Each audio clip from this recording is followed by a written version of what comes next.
அன்பு நண்பர்களுக்கு வணக்கம். சிறுபஞ்சமூலம் பாடல் 31. வேட்டவன் பார்ப்பன் விலங்கிழைக்கும் கற்புடைமை கேட்டவன் கேடியில் பெரும்புலவன் பாட்டு அவன் சிந்தையுள் ஆகும் சிரத்தல் உலகினுள் தந்தையான் ஆகும் குலம். வேள்விகளை செய்யக்கூடியவர்கள் பார்ப்பனர்கள். கற்புடையவள் மனைவி, கேடில்லாத பெரும்புலவன் பல நூல்களையும் பொருள்களையும் கேட்பவன்.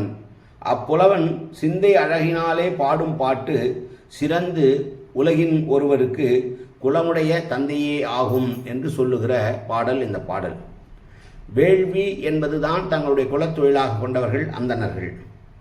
கற்புடையவள் பெண்ணும், நூல்கள் பல கெட்ட புலவனும் அவனுடைய கல்வி அறிவினால் ஆராய்ச்சி செய்துபடுகிற பாடும் தந்தையன் அழைக்கப்படுவது குலமும் ஆகும்.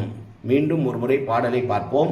வேட்டவன் பார்ப்பான் விலங்கிழைக்கு கற்புடைமை கேட்பவன் கேடியில் பெரும்புலவன் பாட்டு அவன் சிந்தையான் ஆகும் சிறந்தால் சிறுத்தல் உலகியுள் தந்தையான் ஆகும் குலம். நன்றி, வணக்கம்.